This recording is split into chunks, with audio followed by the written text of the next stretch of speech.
my channel. Today I thought it would be fun to do another reading vlog because I have not done one in a long time. I really have been wanting to read The Naturals by Jennifer Lynn Barnes, so that's what we're going to be doing today. I don't really know a whole lot about this book. All I know is that if you like Criminal Minds, that you will most likely like this book. She is the author who also wrote The Inheritance Games, and I loved that series, so I'm sure I'm gonna love this book. I'm gonna get started, get reading, and on with this reading vlog.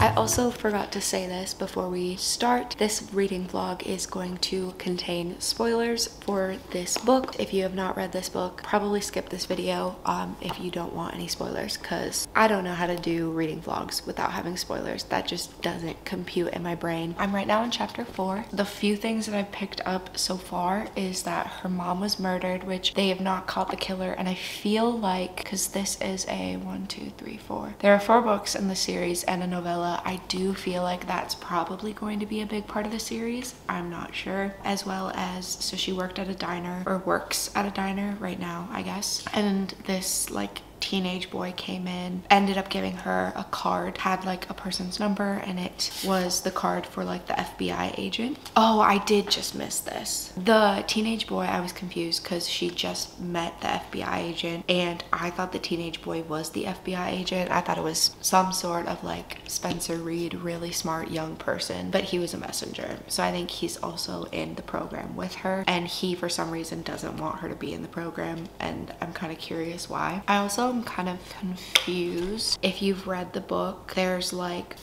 I want to say riddles or like a poem or something in between some of the chapters, or like at the end of some of the chapters, and I'm kind of curious what they're for. I'm gonna keep reading for now. I do have to stop soon and make some dinner, and then I'll probably just read all of tonight. It is reading really fast, like I'm already on page 30. The text is pretty big, so I'll probably be able to finish this tomorrow.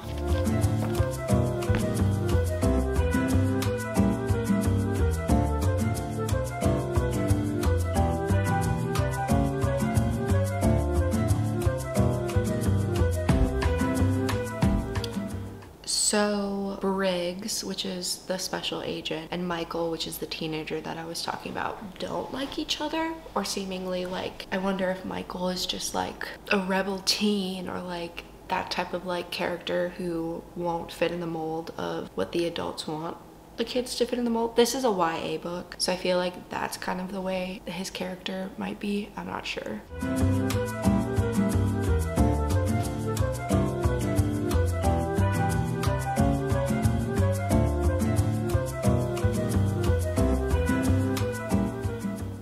Okay, I'm on page 36, the third You poem, and I'm very confused who You is. This makes me feel like I'm talking about the TV show. I'm confused who is writing the poem, like who is killing people, and then also like who the person that they're killing is. I feel like this is probably the cold case that they're gonna get into in this direct book, but I'm also not really sure. I also am very curious why Michael like doesn't like the program, or like Briggs, or what's going on there.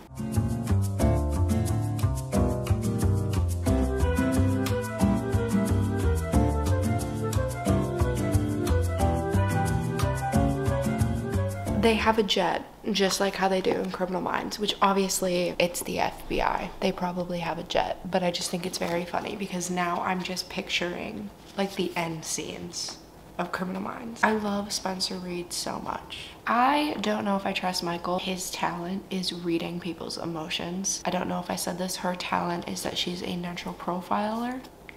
I don't know if Michael's giving me off good vibes. Is he the love interest? I don't know. I don't even know if there is a love interest for this book.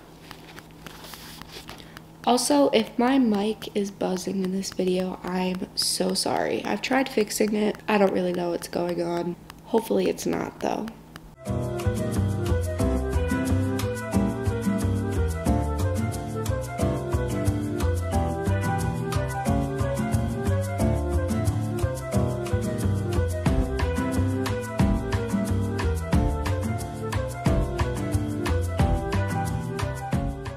Hello, welcome to day 2 of this reading vlog. Last night I did not read anything. I think I read a chapter. Currently on page 82. If I'm honest, I don't really remember what part of the book we're at. I believe they're at the Institute, and that's kind of all I remember from yesterday. This morning I was very busy working on things, and now I'm finally able to start reading. I am gonna go work out in a little bit, but I would like to try and get maybe like 50 pages done. I will say this book does read very fast.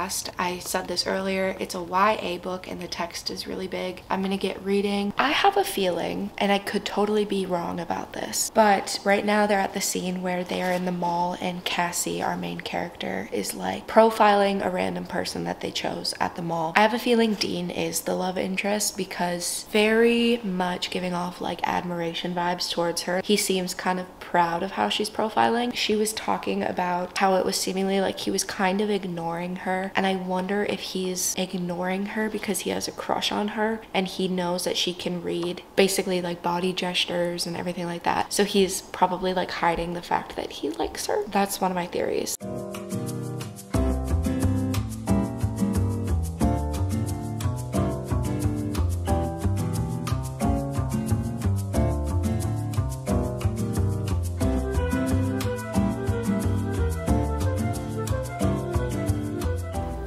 Wait a second. Okay, they're talking about what to call the unsub. She keeps using they, and then he mentions how like you have to call it an unsub, or you have to say like you have to get in the mind of the unsub. And she's like, well, what if I don't want to? And he says, okay, then you call it you.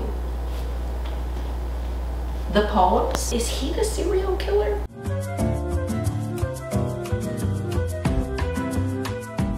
Okay, so I am on chapter 16. She is talking about how Dean is like sitting on the edge of the fireplace, and the first time that she met him, he was sitting on rock or like on the hardwood floor or something, even though there were comfortable seats for him to sit at. And she was like, it almost seems like he's punishing himself. Going back to an earlier scene where he was talking about the girl who died in the pool, that scene, how they have it all like lit up with like the black light or whatever. I wonder if he was a part of that attack and he survived it and he's punishing himself, or even if he wasn't a part of that specific attack, if he was a part of some sort of thing that happened and he survived and he has really bad survivor's guilt. I still don't know how to feel about his character, and I'm now like 120 pages into this book, but fuck it, we ball. I was right.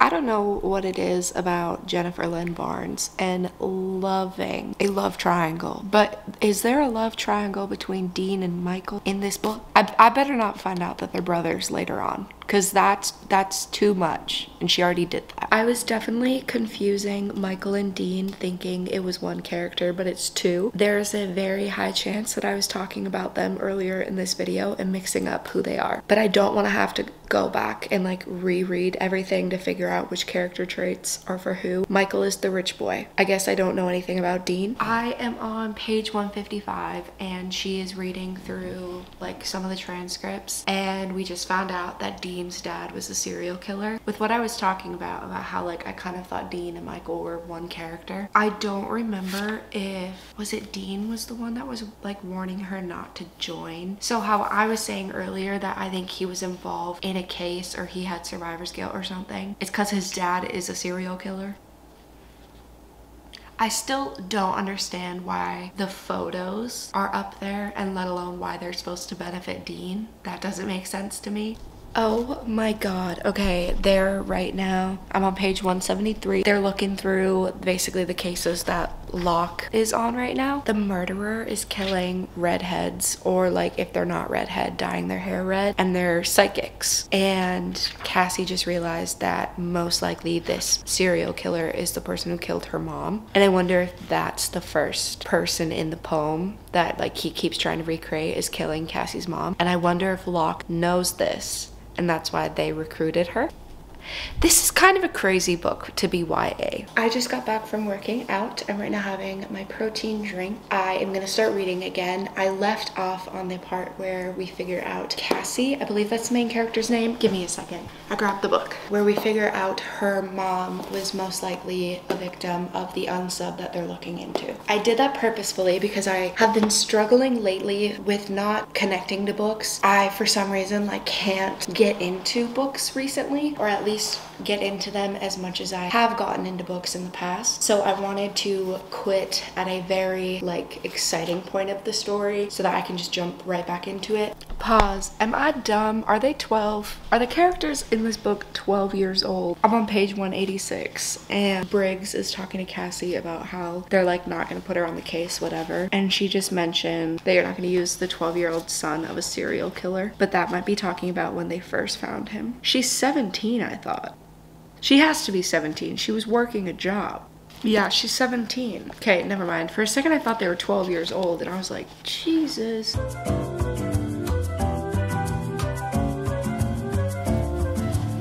I wonder if in the poems the unsub is leaving, the person that he's like directing them to, I don't know if it's necessarily even poems or if we're just like inside the unsub's mind, but I wonder if he's gonna go after Cassie. That's like what I'm assuming because he's talking about like his next target and it seemingly is gonna be her.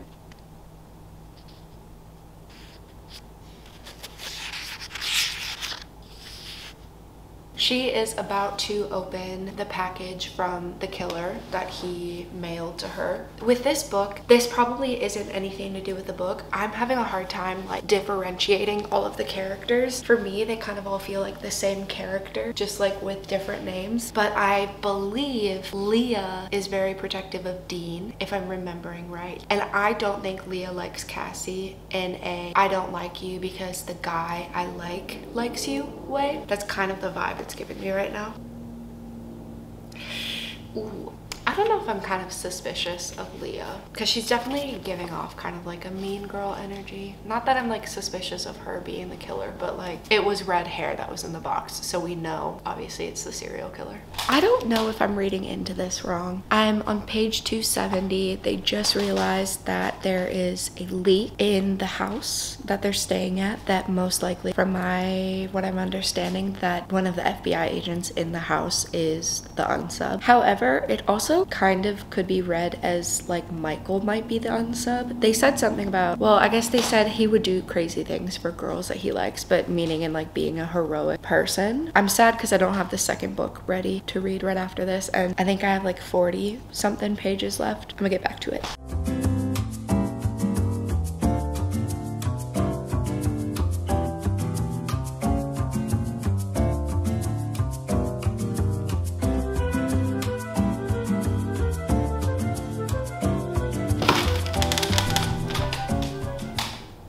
Okay, I'm on 276. I just read the craziest plot twist that I obviously was not expecting. I'm not gonna say what happens because I don't want to fully spoil it. What? Oh my God. I just finished the book. I'm not going to talk about who the unsub actually is, even though this is a spoiler-filled reading vlog. I do have to say, if I had to rate it right now, which I feel like it's better to let a book kind of sit with you for like a day or so before you rate it, I would give it like a 3.5, maybe a 3.75. It's very good, very fast to read. However, I didn't feel like super interested until the second half of the book. And also like I still can't really tell characteristics different from Michael or Dean. I think I'm team Dean. I don't know why, but he just gives me better vibes than Michael does. But I don't know. So I finished that. It was good. I do wish I had the second book. The next book is Killer Instinct. I'm gonna read a few more books on my physical TBR before I get back to this series. But if you read this book, let me know what your thoughts of it were in the comments. Let me know what book I should read next. And yeah, I'll see you in my next video. Goodbye.